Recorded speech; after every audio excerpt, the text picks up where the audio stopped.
Friends, welcome on my YouTube channel agro academy. आप सभी का हमारे चैनल में स्वागत करता हूँ। फिर से एक बार आपके लिए एक नई इन्फॉर्मेशन लेके आया हूँ जो कि बहुत इंटरेस्टिंग रहेगी और जो कि आपके लिए बहुत इंपॉर्टेंट रहेगी। आज की जो इन्फॉर्मेशन है वो आपके लिए बहुत यूजफुल रहेगी। तो सो फ्रेंड्स, आपको ये वीडियो जो है वो आखिर तक देखना है ताकि आपको ये जो मैं आज की इम्पोर्टेंट जो पार्ट बताने वाला हूँ, इम्पोर्टेंट जो इन्फॉर्मेशन बताने वाला हूँ, आपको पूरी समझ में आएगी। अगर अभी तक आपने हमारे चैनल को सब्सक्राइब नहीं किया है तो चैनल को सब्सक्राइब कर दे, नोटिफिकेशन बेल को क्लिक कर दे, जिससे आपको हमारे चैनल के नए नए नोटिफिकेशन मिल जाएंगे। तो आज के जो टॉपिक है, मैं आज का टॉपिक आपको बताने वाला हूँ। कौन सा टॉपिक है आज का? तो आज का हमारा टॉपिक है कल्टीवेशन ऑफ एलोवेरा। एलोवेरा का कल्टीवेशन मतलब एलोवेरा की खेती कैसे की जाए, उसके लिए हमें कौन कौन सी प्रैक्टिसेस करनी है, कौन कौन सी इंटरकल्चरल ऑपरेशंस करने हैं, उसके लिए हमें किस तरह की मिट्टी लगती, किस तरह का क्लाइमेट लगता, कौन से डिसीज आते, कौन से पेस्ट आते, ये सारी जानकारी हम आज देखने वाले हैं इस वीडियो में। इसलिए आपको ये वीडियो पूरा देखना है ताकि आपको ये सारा जो कंसेप्ट है, सारी एलोवेरा की मतलब खेती जो है वो आपको समझ में आएगी किस तरह से की जाती है एलोवेरा की खेती। सो फ्रेंड्स, ये वीडियो प्लीज आप आखिर तक देखिए और आपका नॉलेज बढ़ाइए, आपकी जानकारी में जो है वो एडिशन कीजिए। सो फ्रेंड्स, चलिए टाइम वेस्ट न करते हुए चालू करते हैं हमारा आज का topic, cultivation of aloe vera.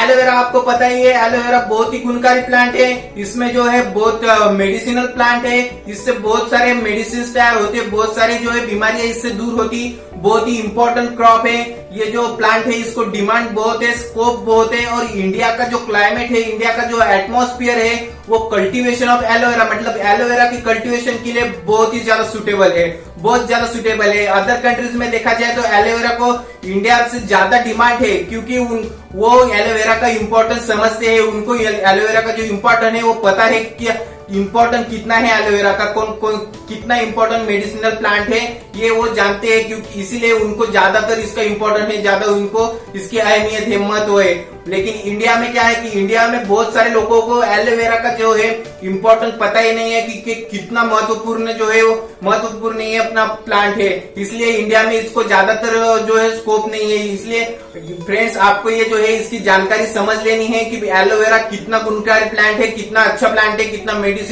Medicine के जो स्कोप से देखा जाए, मेडिसिन के नजरिए से देखा जाए तो कितना इंपॉर्टेंट प्लांट है। सो फ्रेंड्स, इसी एलोवेरा का आज हम कल्टीवेशन देखने वाले कि इसकी फार्मिंग कैसे की जाए।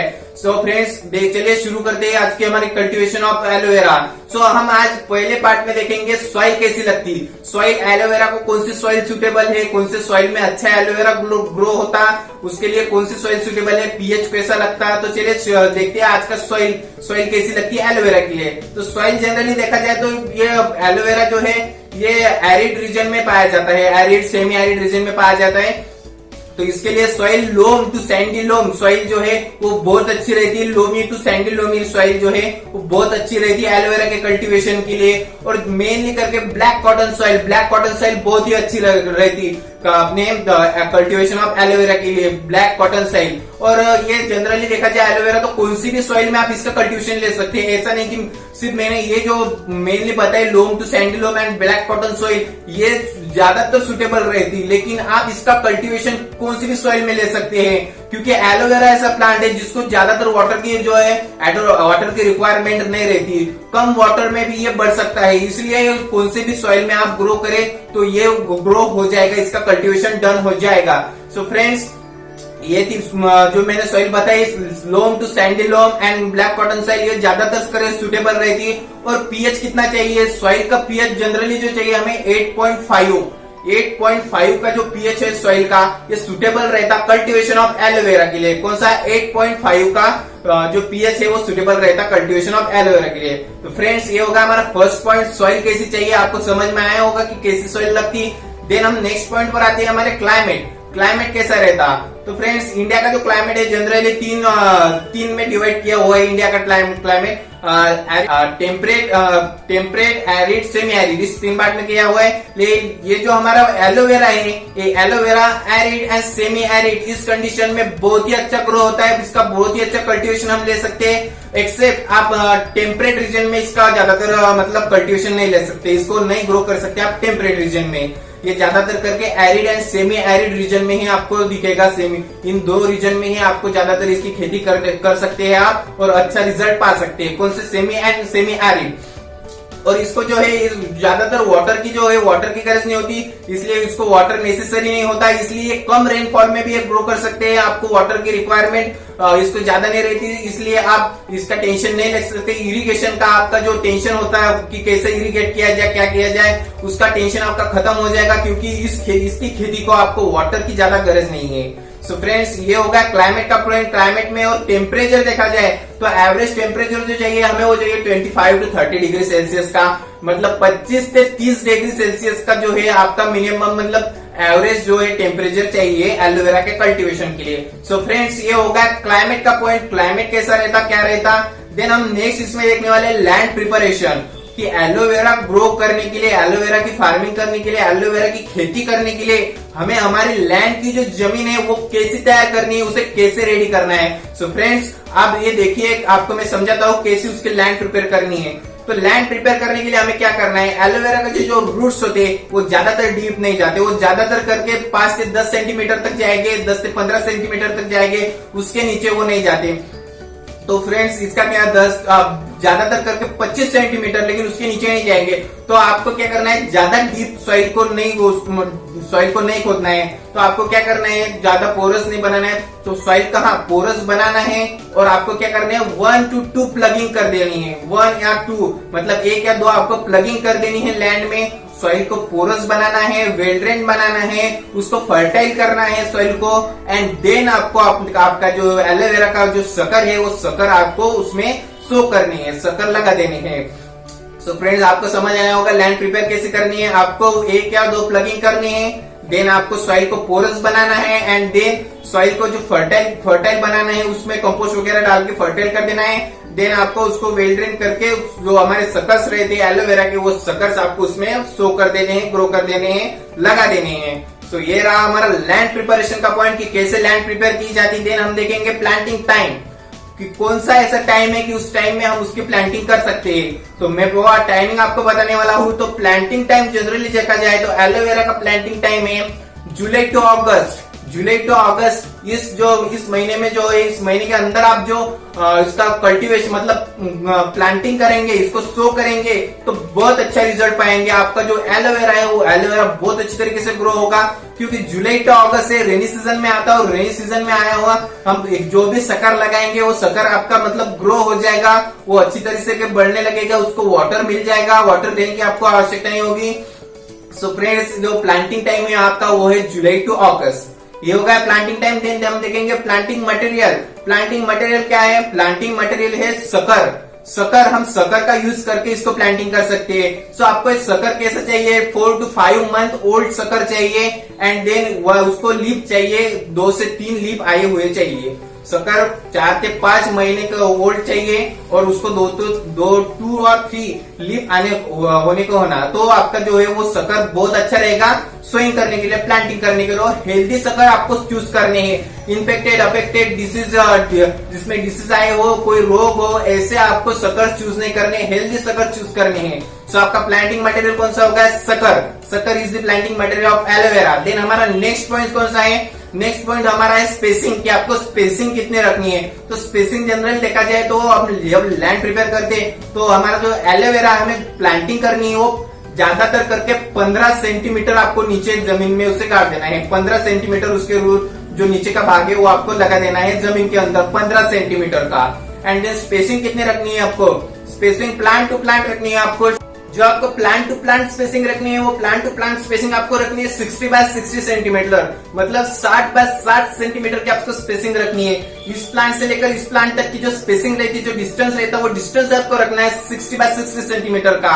60 बाय 60 सेंटीमीटर की स्पेसिंग रखनी है। ये से स्पेसिंग रखेंगे तो आपका जो पौधा है, जो आपका जो एलोवेरा का पौधा है, वो अच्छी तरीके से ग्रो होगा, उसे न्यूट्रिएंट मिल पाएंगे और अच्छी तरीके से ग्रो करेगा। उसको उसकी उतनी स्पेस मिल जाएगी ग्रो होने के लिए, और उतने एरिया के न्यूट्रिएंट वो अच्छी तरीके से सब कर लेगा। सो ये थी हमारी स्पेसिंग कितने रखनी चाहिए। देन हम देखेंगे नेक्स्ट पॉइंट में हमारे fertilisers and manures, manures and fertilisers का पॉइंट देखेंगे तो एलोवेरा का जो है वो ज्यादातर मतलब जो देखा जाए तो ज्यादातर फर्टिलाइजर या मैन्यूअर्स की गरज नहीं होती, उसको उसकी रिक्वायरमेंट कम होती है, बहुत कम होती है मैन्यूअर्स एंड फर्टिलाइजर्स की। कभी भी देखा जाए तो आप कंपोस्ट यूज कर सकते हैं, कंपोस्ट अपने एलोवेरा के प्लांट्स को दे सकते हैं, कंपोस्ट का यूज कर सकते हैं, या फिर आपको 10 to 15 टन FIM अप्लाई करना है पर हेक्टर के लिए। 10 to 15 टन FIM को अप्लाई करना है एलोवेरा की खेती के लिए। कितना? 1 हेक्टर के लिए 10 to 15 टन FIM आपको अप्लाई कर देना है। FIM आप मतलब अप्लाई करेंगे तो आपको जो है न्यूट्रिएंट की अवेलेबिलिटी हो जाएगी आपकी जो खेती में, आपकी लैंड में, और उसे अच्छी तरीके से सक कर लेंगे और अच्छी तरीके से ग्रो हो पाएंगे हमारे एलोवेरा के पौधे। FIM फार्म एंड मैन्योर ये आपको अप्लाई करना है 10 to 15 टन। ये हो गया हमारा फर्टिलाइजर्स एंड मैन्योर्स का। देन हम नेक्स्ट पॉइंट देखेंगे हमारा इरिगेशन का। इरिगेशन कब करना है, कैसे करना है, मैं आपको बता देना वाला हूँ। इस तरह से इरिगेशन कीजिए, आपको जो है आपको वाटर का टेंशन होगा, वाटर का टेंशन मिट जाएगा, ज्यादातर वाटर की आपको रिक्वायरमेंट नहीं होगी। तो वाटर इरिगेशन कैसा करना है? शक्कर ग्रो करने के बाद, शक्कर का प्लांटिंग करने के बाद तुरंत आपको एक इरिगेशन कर देना है। जब आप शक्कर लगा देंगे, प्लांटिंग डन कर देंगे, तुरंत आपको एक फर्टिलाइजर इरिगेशन डन कर देना है। देन आपको 1 ईयर में 4 से 5 सिर्फ 4 से 5 इरिगेशन करने हैं। एक ईयर में आपको 4 से 5 ही इरिगेशन जो है वो सफिशिएंट है आपकी बेटर ग्रोथ करने के लिए एलोवेरा की। सिर्फ 4 से 5 मतलब वाटर का कुछ टेंशन नहीं, इसको वाटर की ज्यादा रिक्वायरमेंट ही नहीं है। सो आप एक ईयर में, एक साल में 4 से 5 सफिशिएंट हो गए इरिगेशन। सो ये इरिगेशन का आपको समझ में आया, ज्यादातर वाटर की उसको रिक्वायरमेंट नहीं है। एक आपको इरिगेशन कर देना है तुरंत प्लांटिंग के बाद, एंड देन आपको 4 से 5 ही या फिर 5 से 6 ज्यादातर करके 7 इरिगेशन, उससे ज्यादा आप इरिगेशन मत कीजिएगा। आपके प्लांट जो है इस 4 से 5 से 7 इतने इरिगेशन में ही आपके जो पौधे हैं एलोवेरा के अच्छी तरीके से ग्रो हो जाएगी। सो ये रहा इरिगेशन का पॉइंट। देन हम नेक्स्ट पॉइंट देखते हैं इंटरकल्चरल ऑपरेशन। कौन कौन से इंटरकल्चरल ऑपरेशन करने हैं हमें? सो इंटरकल्चरल ऑपरेशन में आप मल्चिंग भी कर सकते हैं। मल्चिंग करने से क्या होगा? मल्चिंग करने से आपका जो मॉइस्चरस कंडीशन है वो आपकी लैंड की वो बनी रहेगी, सॉइल इरोजन स्टॉप हो जाएगा, एक्स्ट्रा की जो वीड बढ़ती है वो वीड नहीं बढ़ेगी।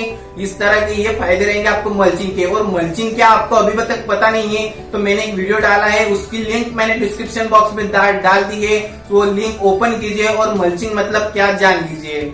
सो आप मल्चिंग कर सकते हैं इंटरकल्चरल ऑपरेशन के लिए, या फिर आप ये रहा एक इंटरकल्चरल ऑपरेशन मल्चिंग का। देन नेक्स्ट इंटरकल्चरल ऑपरेशन तो है वीडिंग। अगर मल्चिंग नहीं करेंगे तो वीड बढ़ जाएंगे आपके पूरे एरिया में। वीड जो अनवांटेड प्लांट्स रहते वो अनवांटेड प्लांट बढ़ जाएंगे और वो जो है वो अपने लैंड के न्यूट्रिएंट्स वगैरह सक कर लेंगे हमारे पौधों को, उससे पौधों को मिल नहीं पाएगी जो न्यूट्रिएंट चाहिए, वो अनवांटेड प्लांट खींच लेंगे।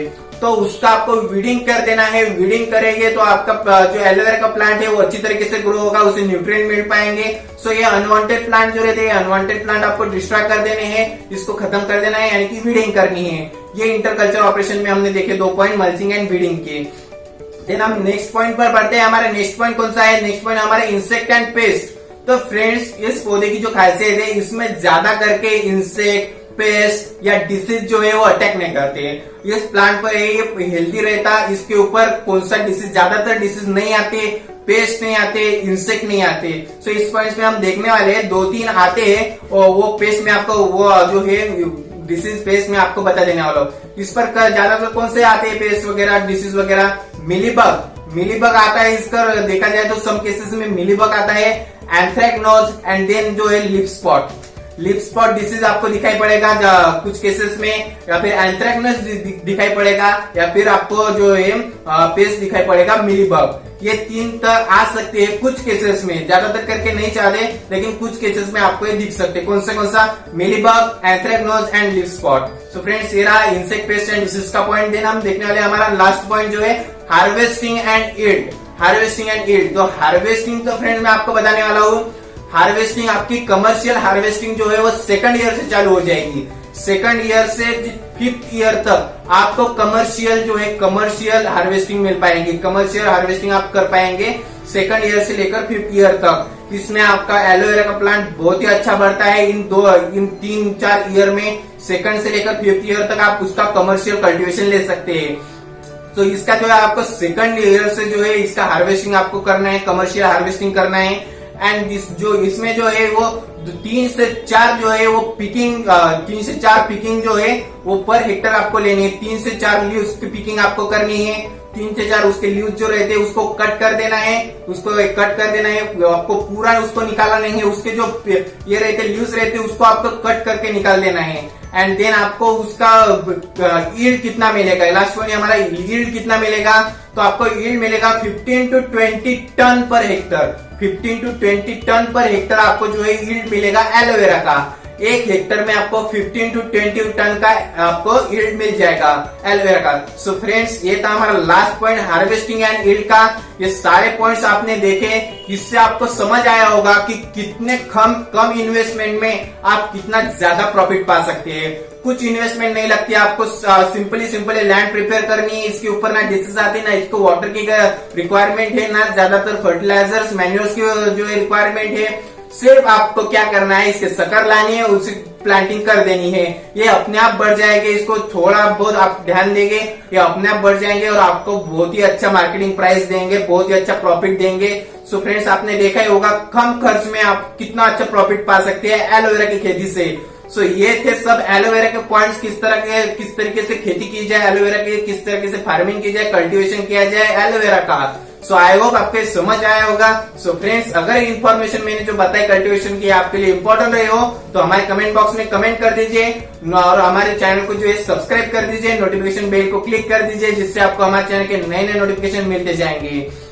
सो फ्रेंड्स, अगर आपको इसमें कोई डिफिकल्टी हो तो हमें कमेंट बॉक्स में कमेंट कर दीजिए, आपके सारे डिफिकल्टी, सारे डाउट्स क्लियर कर दिए जाएंगे, सॉल्व कर दिए जाएंगे। और अगर आपको कोई और नए टॉपिक पर आपको वीडियो बना के चाहिए हो, कोई नई इन्फॉर्मेशन चाहिए हो तो हमें कमेंट बॉक्स में वैसा भी बताइए, हम नए वीडियोस, नई इन्फॉर्मेशन आप तक पहुंचाएंगे। सो फ्रेंड्स, हमारे इस चैनल पे एग्रो एकेडमी पे जो है रोज नए एग्रीकल्चर के बारे में की इन्फॉर्मेशन आती जा रही है। बहुत इंपॉर्टेंट इन्फॉर्मेशन है, नॉलेजफुल इन्फॉर्मेशन है और इंटरेस्टिंग इन्फॉर्मेशन है। सो फ्रेंड्स, हमारे चैनल को जरूर विजिट कीजिए, रोज वीडियो आ रहे हैं, रोज देखिए, रोज विजिट कीजिए। सो फ्रेंड्स, मिलेंगे अब एक नए पार्ट में एक नई इंटरेस्टिंग इन्फॉर्मेशन के साथ। तब तक के लिए यही रुकते हैं। Thank you.